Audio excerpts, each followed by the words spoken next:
নমস্কার বন্ধুরা, সহজ পাঠ A to Z ইউটিউব চ্যানেলে তোমাদের সকলকে স্বাগত জানাই।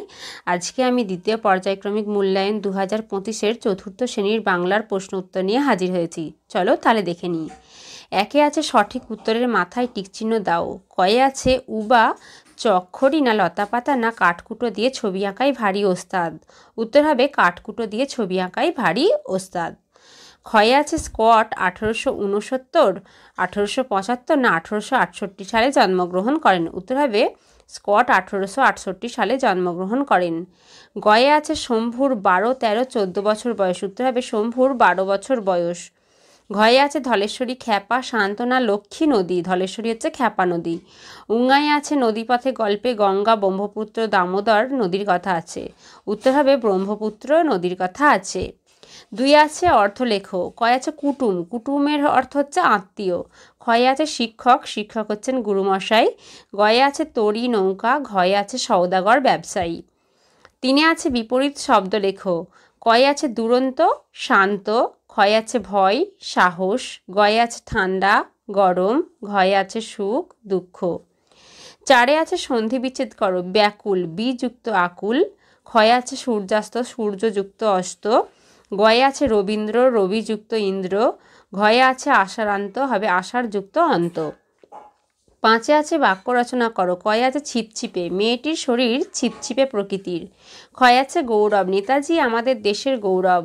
গয়ে আছে সমুদ্র যাত্রা, সমুদ্র যাত্রা করতে আমার খুব ভালো লাগে। ঘয়ে আছে বন্যা, বন্যায় রমেশদের ঘরবাড়ি ভেঙে গেছে। এর পরের পৃষ্ঠায় আছে ছয়ে নিচের বর্ণগুলির কোনটি কি তার পাশে টিকচিহ্ন দিয়ে বোঝাও। প্রথমে আছে অল্পপ্রাণ মহাপ্রাণ, তারপর আছে ঘোষ অঘোষ। তার মানে ক বর্ণটা প্রথম অল্পপ্রাণ না মহাপ্রাণ হবে একটা দেবে, ঘোষ না অঘোষ সেখানে হচ্ছে একটা টিকচিহ্ন দেবে। এটা তোমাদের পাঠ্য বইয়েও ছিল এবং ব্যাকরণ বইতেও ছিল। তাহলে ক হচ্ছে অল্পপ্রাণ মহাপ্রাণের মধ্যে হবে অল্পপ্রাণ, ঘোষ অঘোষের মধ্যে হবে অঘোষ।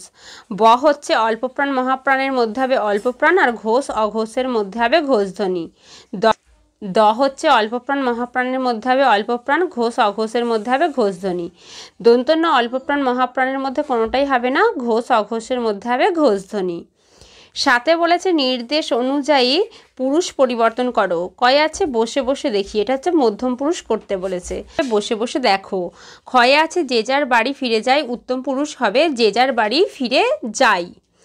তারপর গয়ে আছে ভেবে পাই না মাঝিরা নৌকা নিয়ে চলেছে কোন দিকে, এটা হচ্ছে প্রথম পুরুষ হবে ভেবে পাই না মাঝিরা নৌকা নিয়ে চলেছে কোন দিকে।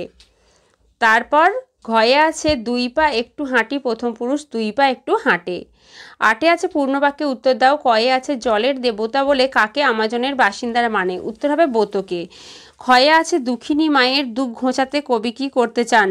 দুঃখিনী মায়ের দুঃখ ঘোচাতে কবি বাণিজ্যেতে গিয়ে লাল জহরত পান্নাচুনি মুক্তামালা আনতে চান। গয়ে আছে শম্ভুর দাদু বন থেকে কি খুঁজে আনে। শম্ভুর দাদু বন থেকে কাঠ ও মধু খুঁজে আনে।